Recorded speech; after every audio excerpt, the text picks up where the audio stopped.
안녕하세요. 컴퓨터 활용 능력 필기 특강을 맡은 소프트웨어 공학과 이상미입니다. 자, 지난 시간에 컴퓨터 일반에 대해서 학습을 좀 해봤는데요. 오늘은 이 과목으로 들어가 보도록 하겠습니다. 자, 이 과목은 스프레드시트 일반이 되겠습니다. 자, 오늘 학습할 내용이 되겠는데요. 지난 시간과 마찬가지로 이 과목의 출제 기준들 살펴보도록 하겠고요. 또 최신 기출 문제를 함께 풀어보면서 중요한 내용들 정리를 해보도록 하겠습니다. 자, 이 과목에 출제되는 내용들입니다. 자, 커말에서는 엑셀 2016을 대상으로 문제가 출제가 됩니다. 자, 지금 주요 항목을 보시면 응용 프로그램 준비, 데이터 입력, 데이터 계산, 데이터 관리, 차트 활용, 출력 작업, 그리고 매크로 활용 이렇게 구성이 됩니다. 자, 응용 프로그램 준비에서는 우선 엑셀이란 프로그램이 어떻게 구성이 되어 있는지 그런 내용들이 포함이 되어 있고요. 데이터 입력에는 엑셀에서 데이터를 입력하고 편집하는 굉장히 다양한 방식들이 있습니다. 그런 내용들을 포함을 하고 있고요. 그리고 특히 서식을 설정하는 방법, 굉장히 까다로운 편인데요. 그 내용들을 데이터 입력에서 담고 있습니다. 자, 다음 여러분들이 가장 어려워하시는 부분이 바로 데이터 계산 부분이 아닌가 하는 생각이 드는데요. 커말 1급에는 2급보다 훨씬 더 많은 함수들을 포함하고 있고요. 특히 배열 수식이 또 많이 들어가기 때문에 조금 더 어렵다고 볼 수가 있습니다. 대신 이 데이터 계산 부분을 잘 학습을 하신다면 그만큼 쉽게 합격을 하실 수 있는 그런 방법이 된다고 볼 수가 있습니다. 자, 다음은 데이터 관리가 되겠는데요. 요즘 이 빅데이터가 많이 사용이 되면서 이 데이터를 분석하고 관리하는 기술들 굉장히 중요하게 여겨지고 있습니다. 엑셀에 아주 좋은 기능들이 많은데요. 이런 데이터를 관리하고 또 분석하는 기능들 내부에 포함이 되어 있습니다. 자, 다음은 차트 활용입니다. 자, 역시 빅데이터가 많이 사용이 되면서 데이터에 대한 시각화 역시 아주 중요해지고 있는데요. 차트를 작성하고 편집하는 방법에 대한 내용들 포함이 되어 있습니다. 자, 다음은 엑셀에서 작업을 모두 한 다음에는 또 출력 작업을 많이 하겠죠. 출력에 관련되는 내용들 포함하고 있고요. 자, 마지막에는 엑셀 작업을 자동화할 수 있는 방법이 되겠는데요. 자, 매크로를 작성하고 편집하는 내용들 이 과목에 포함이 되어 있습니다. 자, 그러면 이 과목 1번 문제부터 살펴보도록 하겠습니다. 자, 다음 중 피벗 테이블에 대한 설명으로 옳지 않은 것을 묻는 문제입니다. 자, 이 피벗 테이블 도구 굉장히 중요한 기능입니다. 필기와 실기에 다 출제가 많이 되는 그런 내용이 되겠는데요. 대화형 테이블이라고 하죠. 피벗 테이블 한번 만들면 그대로 고정되어 있는 것이 아니라 행과 열의 내용들을 언제든지 변경할 수가 있습니다. 자, 1번부터 한번 보겠습니다. 자, 피벗 테이블 보고서를 작성한 후 원본 데이터를 수정하면 피벗 테이블 보고서에 자동으로 반영된다. 자, 1번이 잘못된 내용이 되겠습니다. 자, 피벗 테이블 만들어 놓고 원본을 수정했을 때는 피벗 테이블에 자동적으로 반영이 되지 않습니다. 그래서 피벗 테이블 만들면 피벗 테이블 도구가 생기는데요. 거기에 분석 탭에 데이터 그룹에 들어가면 새로 고침이 있습니다. 또는 마우스 오른쪽 버튼을 누르면 새로 고침 메뉴가 있기 때문에 이 새로 고침을 통해서 변경을 해야 된다는 거 꼭 기억을 하셔야 되겠습니다. 피벗 테이블 필드 목록에서 보고서에 추가할 필드 선택 시 데이터 형식이 텍스트이거나 논리값인 필드를 선택해서 행레이블 영역에 추가한다. 사실은 뭐 숫자도 추가할 수 있는데요. 뭐 이거 상으로는 틀린 설명은 없습니다. 옳은 설명이 되겠고요. 값 영역에 추가된 필드가 2개 이상이면 값 필드가 열 레이블 또는 행 레이블 영역에 추가된다. 자, 값 영역에 2개 이상을 넣게 되면 이런 표시가 기본적으로는 열 레이블에 생성이 됩니다. 그런데 요것을 끌어서 드래그해서 행 레이블에 추가를 하게 되면 모양이 변경이 됩니다. 자, 옳은 설명이 되겠고요. 열 레이블, 행 레이블 단추를 클릭하여 레이블 필터나 값 필드를 설정할 수가 있죠. 값 필드 설정이 되겠습니다. 자, 그럼 옳지 않은 것은 1번이 되겠습니다. 자, 2번 문제입니다. 아래 그림과 같이 설정한 상태에서 매크로 기록 대화 상자의 확인 단추를 누른다.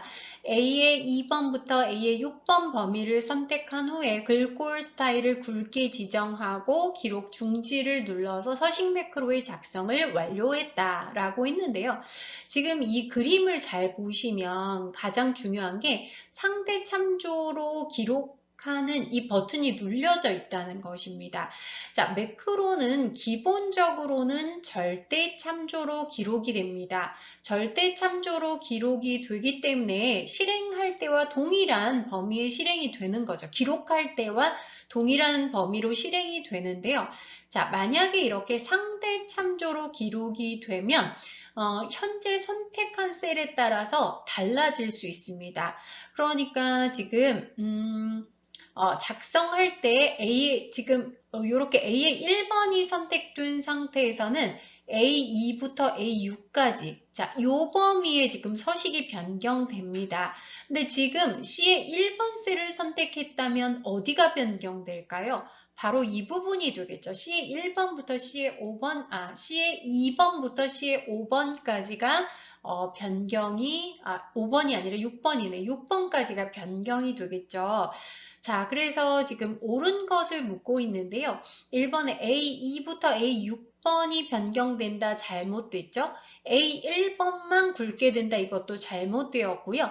C의 2번부터 C의 6번 영역의 글꼴 스타일이 굵게 지정이 됩니다. 4번도 잘못되었고요. 자, 그래서 정답은 3번이 되겠고요. 매크로 기록의 절대 참조와 상대 참조의 의미를 꼭 알고 계셔야 되겠습니다. 자, 다음 문제입니다. 다음 중 아래 그림과 같은 시나리오 요약 보고서에 대한 설명으로 옳지 않은 것을 묻는 문제입니다. 자, 시나리오 기능도 굉장히 중요하죠. 시나리오라는 것은 어떤 값이 변경되는 여러 가지 경우들을 생각해 보는 것입니다. 그것에 따라서 결과가 어떻게 바뀔지를 시나리오로 만들어 보는 그런 기능이 되겠는데요. 지금 보시면 자, 시나리오는 변경 셀이 있고 결과 셀이 있습니다. 자, 변경 셀에 3가지 값이 있는데 현재는 이렇게 되어 있고 그것에 따른 예상 판매 금액은 이와 같이 되어 있습니다.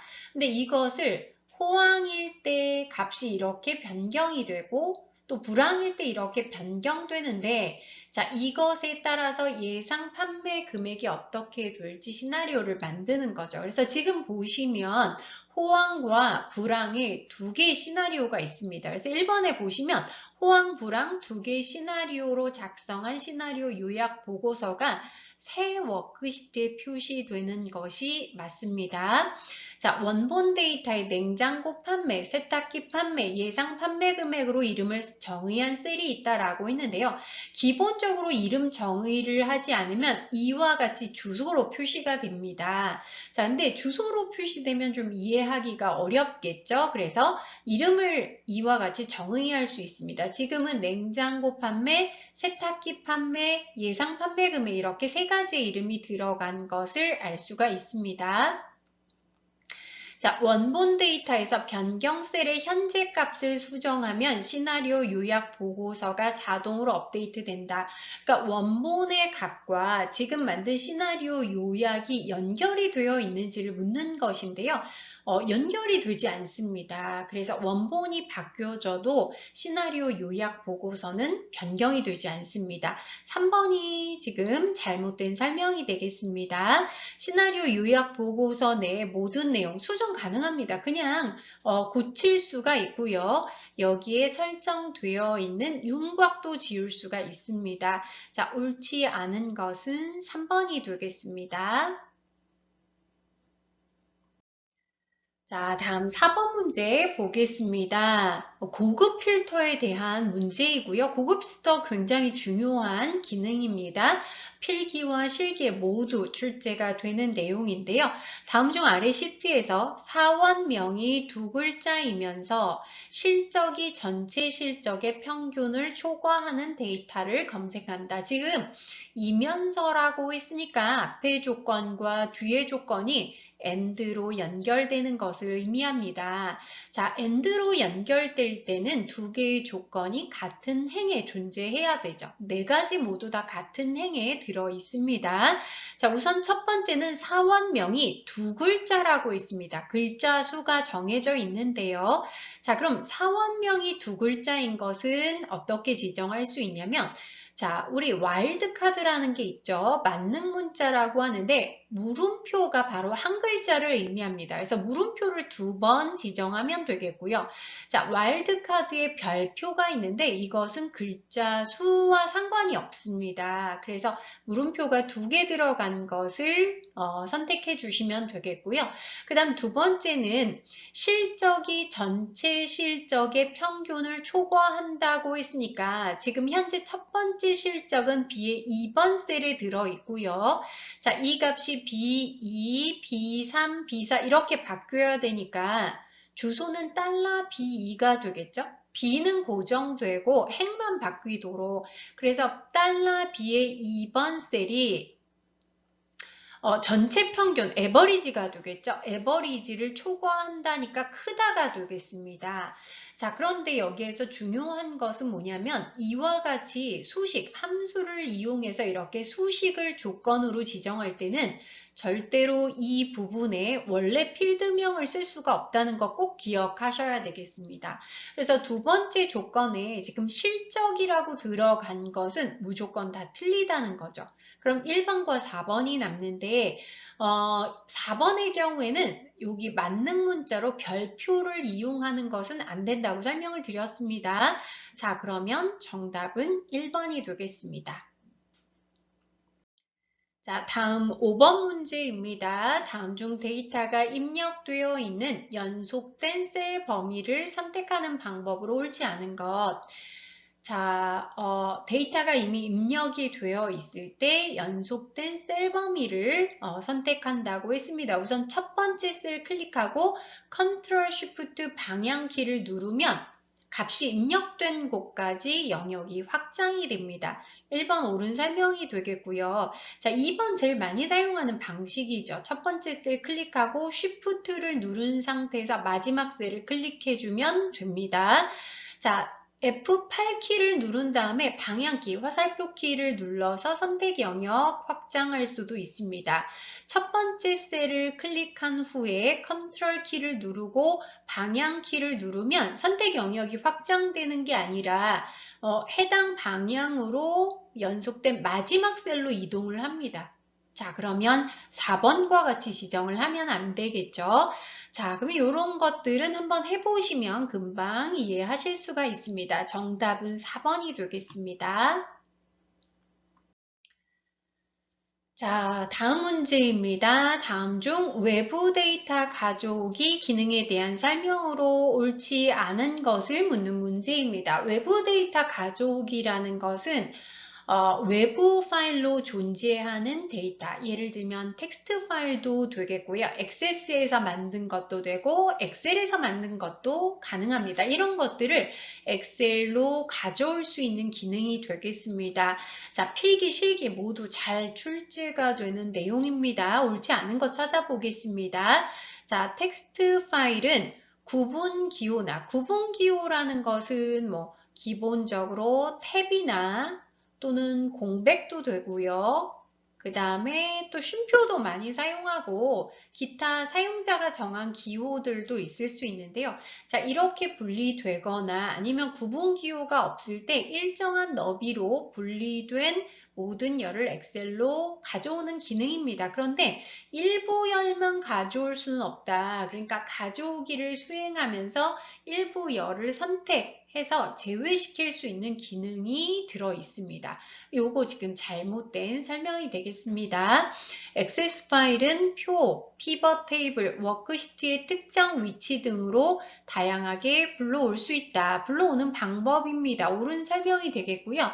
우리 실기 시험 볼 때는 액세스 파일을 가져와서 피벗 테이블의 형태로 만들게 됩니다.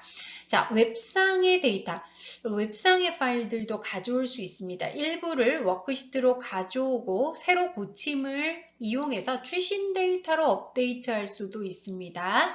자, 기타 원본의 마이크로소프트 쿼리 기능을 이용하면 외부 데이터에서 가져올 데이터의 추출 조건을 설정해서 원하는 데이터만 가져올 수 있습니다.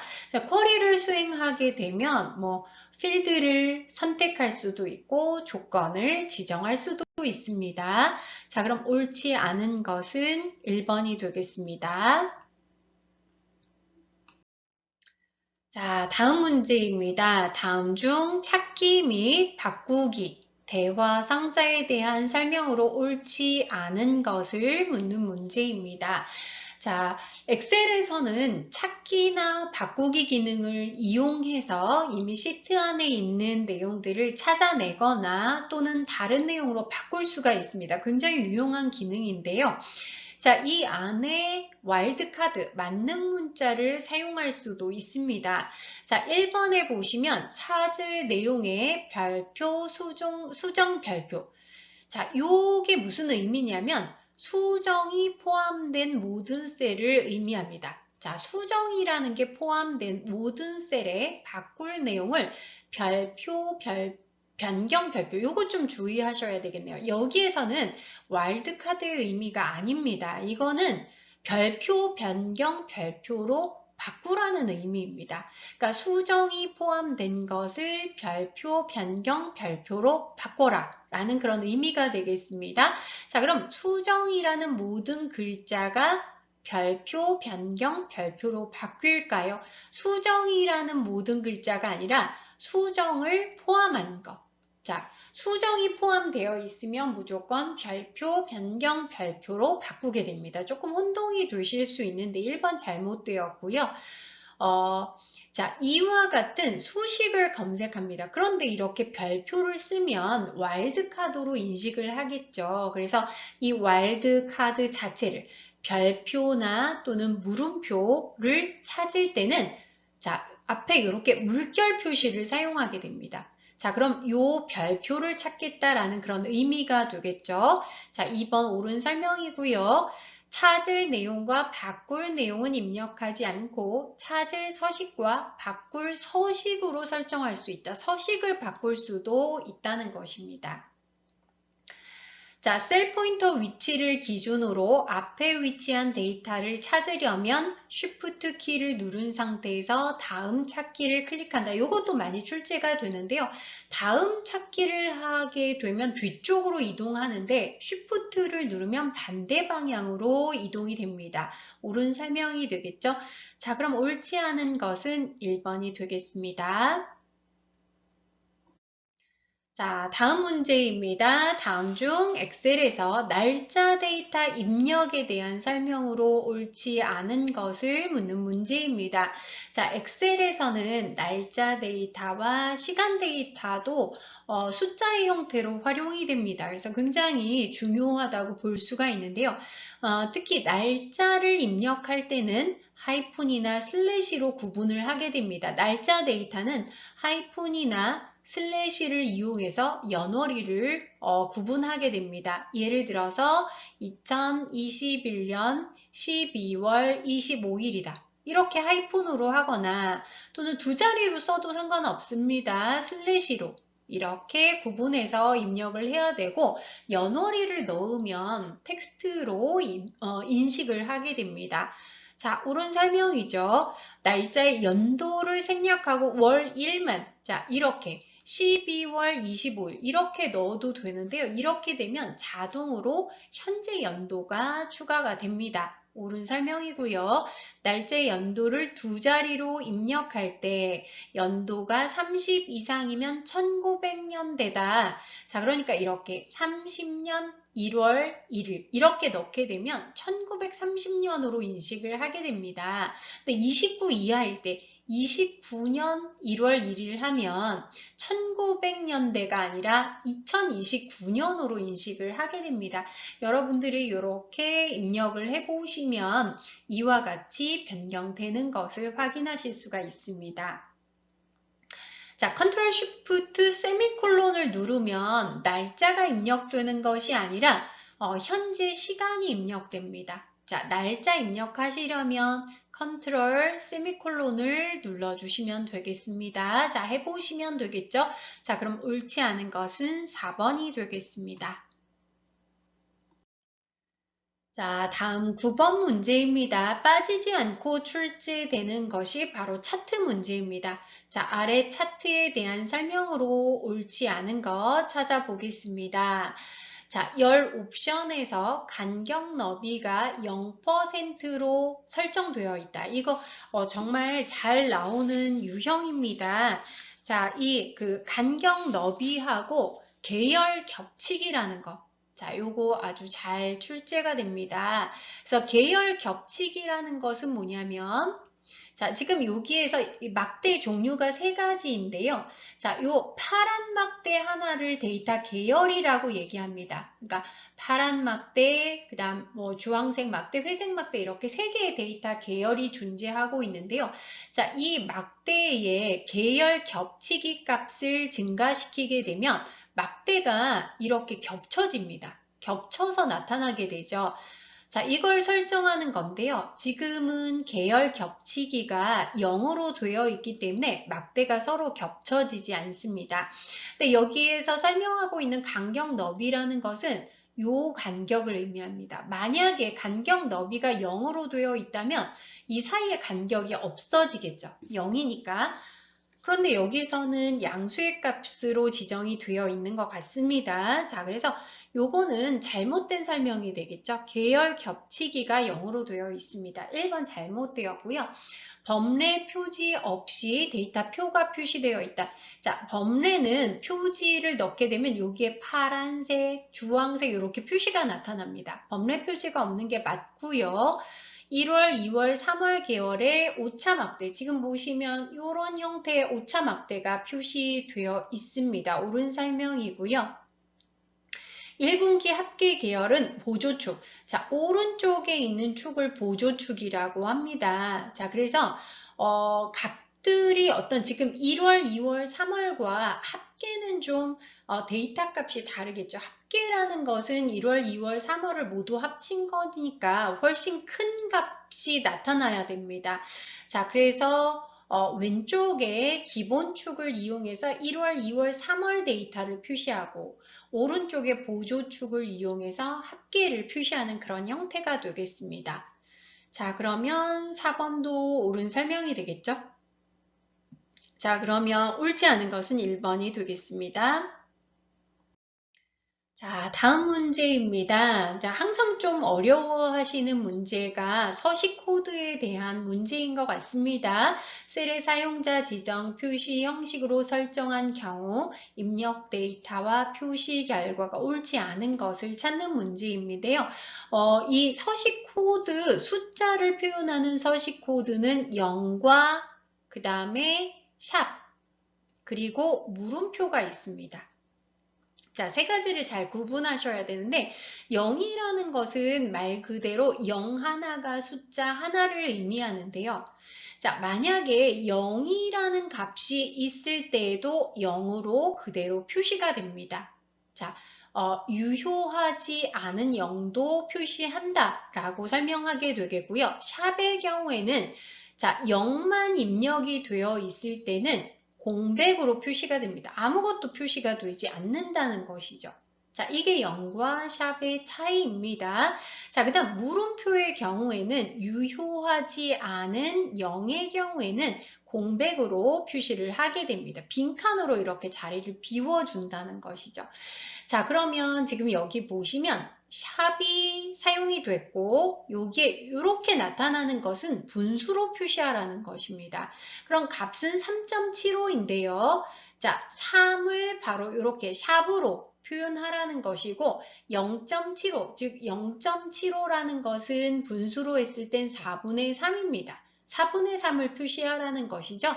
자, 그러면 지금 보시면 3을 샵으로 표시한다. 3은 그대로 표시가 되겠죠. 유효한 값이니까 3을 표시하고 자, 그 다음 물음표는 4분의 3인데요. 지금 의미 없는 자리는 공백으로 그러니까 여기 공백이 있겠죠. 두 칸이 3이 표시되고 슬래시 4 한 다음에 또 뒤에 공백이 표시되겠죠. 자, 그래서 A는 옳은 설명이 되겠고요. 자, B번 조금 복잡합니다. 0,00 샵 콤마라고 했습니다. 자, 맨 뒤에 콤마부터 보면 이 콤마라는 것을 맨 뒤에 한번 나오게 되면 천 단위를 생략합니다. 그러니까 7, 8, 9를 생략하고 반올림을 하기 때문에 실제로는 마이너스 7을 표시하는데요. 앞에 0,00 자, 요건 뭐냐면 자릿수를 꼭 맞춰주라고 설명을 드렸죠. 자, 그럼 0,00이 그대로 표시됩니다. 음수니까 마이너스 표시되고요. 0,00 표시가 되고요. 그 다음에 7이 표시가 되는 것입니다. 자, 이것도 옳은 설명이 되겠죠? 조금 어렵습니다. 자, 그 다음에 세 번째 C번에 나와 있는 것은 별표 하이픈 이렇게 표시를 하게 되면 별표는 뒤에 있는 기호를 셀에 꽉 찰 때까지 반복해라. 이렇게 되면 하이픈이 쭉 반복됩니다. 이 별표 나타나지 않겠죠? 자, 이렇게 하이픈이 반복이 되고요. 샵, 콤마, 샵샵, 제로는 천 단위 구분 기호를 찍으면서 값을 표시합니다. 그러면 6,789 이렇게 표시가 되겠죠. 자, 그러면 지금 C번이 잘못된 설명이 되겠습니다. 자, 그 다음 D번에 나와 있는 것은 사용자 지정 표시 형식은 이렇게 세 개의 값이 지정되면 맨 앞이 양수일 때, 두 번째가 음수일 때, 세 번째가 0일 때 표현하는 기호가 되겠는데요. 자, 주어진 것은 마이너스 6789입니다. 음수니까 자, 삼각형을 표시하고 그 다음 샵 값을 표시해라. 6789 이렇게 표시하라는 거니까 또 옳은 설명이 되겠습니다. 옳지 않은 것은 10번이 되겠습니다. 자, 다음 매크로에 대한 문제입니다. 매크로 편집 및 삭제에 대한 설명으로 옳지 않은 것 찾아보겠습니다. 자, 1번 매크로 대화 상자에서 편집할 매크로를 선택하고 편집을 누르면 비주얼 베이직 편집키를 실행한다. 자, 엑셀에서 매크로를 우리가 쉽게 기록을 할 수가 있습니다. 그렇게 기록을 하게 되면 엑셀 내부에서는 자동으로 비주얼 베이직으로 바뀌어지게 되는데요. 그래서 편집을 할 때도 비주얼 베이직 편집기로 들어가서 코드를 수정해야 됩니다. 보통 우리가 이 비주얼 베이직을 잘 알고 있지는 않기 때문에 만약에 매크로가 잘못됐을 때는 보통 삭제하고 다시 작성을 하는 방법을 사용합니다. 옳은 설명이고요. 자, 이번에는 비주얼 베이직 편집기에 대한 바로가기 키가 나왔는데 Alt F8이 아니라 Alt F11입니다. 암기하셔야 되겠죠? 2번 잘못되었습니다. 자, 그 다음 personal.xlsb 매크로를 만들 때 이런 이름으로 만들게 되면 다른 통합 문서에서도 매크로를 실행할 수가 있습니다. 근데 지금 여기에 personal.xlsb 파일을 삭제하면 통합 문서에 있는 모든 매크로를 삭제할 수 있다. 옳은 설명이 되겠습니다. 자, 요게 바로 통합 문서에 있는 매크로가 되겠습니다. 4번의 비주얼 베이직 편집기에서 편집기에 들어가서 코드를 범위로 설정한 다음에 딜리트를 누르게 되면 매크로가 한 번에 삭제됩니다. 옳은 설명이 되겠죠? 자, 그럼 옳지 않은 것은 2번이 되겠습니다. 자, 다음 문제입니다. 다음 중 아래 워크시트에서 수식의 결과로 부사장을 출력하지 않는 것을 찾는 문제입니다. 자, 1번부터 보겠습니다. choose 함수인데요. choose 함수는 첫 번째 나와 있는 값이 1일 경우에는 첫 번째, 자, 2일 경우, 3일 경우, 4일 경우, 5일 경우 이렇게 실행이 되죠. 자, 그럼 요걸 실행을 먼저 해야 되는데요. 셀 함수는 여기에 있는 정보로 뒤에 값을 표시하는 겁니다. B의 3번이라는 셀에 row라고 했으니까 행번호입니다. 행번호는 몇인가요? 3번이 되겠죠. 자, 그럼 요것이 출력되는데 지금 C의 4번입니다. C의 4번에 영업사원이 있네요. 자, 1번의 결과는 영업사원이 되겠습니다. 자, 2번도 추주함수인데요. 이번에는 타입입니다. 타입은 B의 4번 셀의 타입인데, 자, B의 4번 셀에 지금 김진수가 들어있으니까 문자가 되겠고요. 자, 문자의 타입 번호는 2번입니다. 자, 그럼 C의 3번 셀이니까 부사장이 표시되겠죠. 요건 옳은 설명입니다. 자, 3번의 오프셋 함수는 A1부터 A6까지 이 영역에서 시작 셀로부터 2,2라는 것은 2행 2열 떨어졌습니다. 2행 내려와서 2열 오른쪽으로 갑니다. 자, 거기로부터 1행 1열만큼의 값을 가져와라. 하나의 값이니까 역시 부사장이 표시가 됩니다.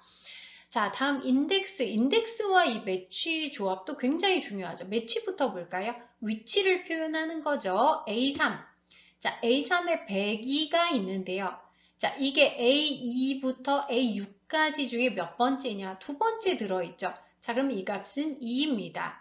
자, 그럼 인덱스는 A의 2번부터 D의 6번까지 중에서 2행 3열의 교차값이니까 2행 3열은 부사장이 되겠죠. 옳은 설명이 되겠습니다.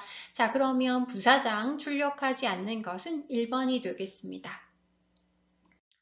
자, 다음 문제 역시 수식 문제입니다. 작성한 수식으로 결과값 다른 거 찾아보겠습니다. 자, 전부 스몰과 라지 함수인데요. 스몰이라는 것은 지정된 범위에서 해당 번째로 작은 값, 라지는 해당 번째로 큰 값을 표시하는 함수입니다. 자, 그러니까 여기 있는 값을 잘 보시면 되겠는데요. 컬럼 C3이라는 것은 C3번 셀의 열번호, 세 번째가 되겠죠. 그럼 B1에서 B3까지 세 번째로 작은 거를 표시하라고 하면 30, 60, 70이니까 70이 되겠습니다.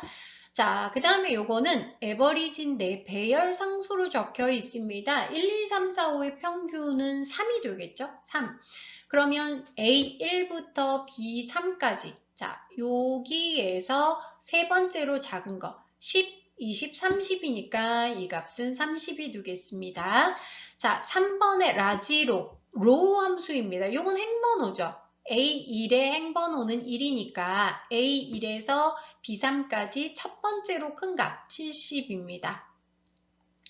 자, 그 다음 4번은 역시 평균이니까 3이죠. A1에서 C3까지 세 번째로 큰 값 90, 80, 70이니까 역시 70이 되겠습니다. 자, 그럼 결과값이 다른 것은 2번이 되겠습니다. 자, 다음 문제입니다. 다음 중 통합 문서에 대한 설명으로 옳지 않은 것 찾아보겠습니다. 시트 보호는 통합 문서 전체가 아닌 특정 시트만을 보호한다. 우리 이 통합 문서를 보호할 때 시트 보호가 있고 통합 문서 보호가 있는데 이거 주의해서 구분하셔야 되겠습니다. 시트 보호를 하게 되면 해당 시트 안에 셀들을 잠그거나 숨기는 그런 기능이 되겠죠. 잠금 기능이라고 생각하시면 되겠습니다. 근데 통합문서 보호라는 것은 시트 탭에서 할 수 있는 작업들, 뭐 시트의 이름 바꾸기라든지 삽입 삭제라든지 이런 것들을 할 수 없게 만들어 줍니다. 그래서 1번에 시트 보호는 통합 문서 전체가 아닌 특정 시트 보호하는 것 옳은 설명이 되겠고요. 공유된 통합 문서는 여러 사용자가 동시에 변경, 병합할 수 있죠. 옳은 설명이죠. 통합 문서 보호 설정 시 암호를 지정하면 워크시트에 입력된 내용을 수정할 수 없는 것은 통합 문서 보호가 아니라 시트 보호라고 설명을 드렸습니다. 3번 잘못되었네요. 사용자가 워크시트를 추가 삭제하거나 숨겨진 워크시트를 표시하지 못하도록 통합 문서 구조를 잠글 수 있다. 이게 바로 통합 문서 보호가 되겠습니다. 자, 그럼 옳지 않은 것은 3번이 되겠습니다. 자, 다음 문제입니다. 아래 시트에서 각 부서마다 직위별로 종합 점수의 합계를 구하려고 한다. 다음 중 B17셀에 입력된 수식으로 옳은 것은 배열 수식에 관한 문제가 되겠는데요. 어려울 것 같지만 그렇게 어렵지는 않습니다. 배열 수식을 이용해서 합계를 구하는 방법은 두 가지가 있죠. 자, 우선 sum을 이용하는 방식이 있습니다. 자, 지금 부서마다 직위별로라고 했으니까 두 개의 조건이 들어가는데요. sum을 이용하게 되면 이렇게 조건 1 곱하기 and의 의미가 되겠죠. 조건 2 곱하기 그 다음에 합계를 구할 범위 이렇게 써주시면 됩니다. 자, 그런데 만약에 sum if를 이용할 수도 있는데요. sum하고 if. 자, if도 역시 똑같이 조건 1 곱하기 조건 2 한 다음에 if일 때는 쉼표를 사용하게 됩니다. 왜냐면 우리 if에서 조건, 콤마, 참, 콤마, 거짓 이렇게 표시하죠. 자, 이렇게 하고 범위를 표시하게 됩니다. 자, 둘 중에 한 가지인데 1번의 sum ifs 요건 배열 수식으로 사용할 수가 없습니다. 자, 그래서 세 가지 중에 골라 주셔야 되는데 뭐가 지금 다르게 되어 있냐면 조건에 상대 참조인지 또는 혼합 참조인지가 나와 있습니다. 자, 이 부분은 지금 요거를 구한 다음에 아래로 채우고 오른쪽으로 채우기 해야 되기 때문에 혼합 참조를 사용해야 됩니다. 자, 그러면 지금 부서명은 지금 A의 2번부터 A의 13번까지 들어가 있는데 부서명을 보시면 요게 지금 A인 것 같습니다. A17, A18, A19 이렇게 들어가 있으니까 A열은 고정되어야 하니까 $A17 자, 요렇게 지정해 주셔야 됩니다. 자, 그 다음에 직위는 지금 요 부분 보시면 B열이 되겠죠. 그래서 B16, B, 그 다음에 C16, D16 이렇게 되니까 B열은 바뀌어야 되니까 요게 B $16과 같이 지정이 되어져야 됩니다. 자, 그래서 이렇게 지정해 주셔야 되겠죠. 이렇게 입력한 다음에 Ctrl Shift Enter를 눌러주시면 되겠습니다. 자, 그럼 옳은 것은 3번이 되겠습니다. 직접 입력해 보시면 더 좋겠습니다. 자, 다음 16번 문제 보겠습니다. 다음 중 셀에 수식을 입력하는 방법에 대한 설명으로 옳지 않은 것 찾아보겠습니다. 자, 통합 문서에 여러 워크시트에 있는 동일한 셀 범위 데이터를 입력하는 것을 우리는 3차원 참조라고 얘기합니다. 옳은 설명이 되겠죠. 자, 계산할 셀 범위를 선택해서 수식을 입력한 다음에 Ctrl Enter를 누르면 복사 기능이 있습니다. 그래서 수식 한꺼번에 채울 수가 있습니다. 수식을 입력한 후에 결과값이 상수로 입력되게 된다. 예를 들면 sum을 입력했는데 결과값이 10이다 라고 하면 수식 입력줄에는 sum이 들어가게 되겠죠. 자, 그런데 아예 수식 입력줄의 값까지 10으로 바꾸게 하려면 이것을 상수로 입력되게 한다고 하는데요. Alt F9가 아닙니다. 그냥 F9를 눌러야 됩니다. 잘못됐네요. 자, 배열 상수에는 숫자나 텍스트 외에 true, false, 논리값, 그 다음 오류값 모두 포함될 수가 있습니다. 자, 그러면 옳지 않은 것은 3번이 되겠습니다. 자, 다음 17번 문제 보겠습니다. 다음 중 아래 그림 보기 탭의 창 그룹에 이렇게 나와 있는데 창 그룹의 기능들 참 중요한 것 같습니다. 자, 옳지 않은 것을 묻는 문제가 되겠는데요. 자, 새 창을 누르게 되면 자, 지금 창이 열려 있는 상태에서 새로운 창이 하나 더 열리게 되는데요. 새로운 빈 통합 문서가 열리는 것이 아니라 현재 열려 있는 통합 문서와 동일한 형태의 문서가 표시가 됩니다. 잘못된 설명이 되겠고요. 자, 모두 정렬을 선택하면 현재 열려있는 통합 문서를 바둑판식, 계단식, 가로, 세로 등 4가지 형태로 여러 개의 창들이 열려 있을 때 이것을 배열하는 방식이 되겠습니다. 자, 숨기기는 현재 활성화된 통합 문서 창을 보이지 않게 숨겨주고요. 그 다음 특히 시험 문제 잘 나오는 게 틀고정 기능과 나누기 기능입니다. 자, 둘 다 사실 화면을 나눌 수 있는 그런 기능이 되겠는데요. 자, 나누기를 이용하게 되면 화면을 최대 4개로 분할합니다.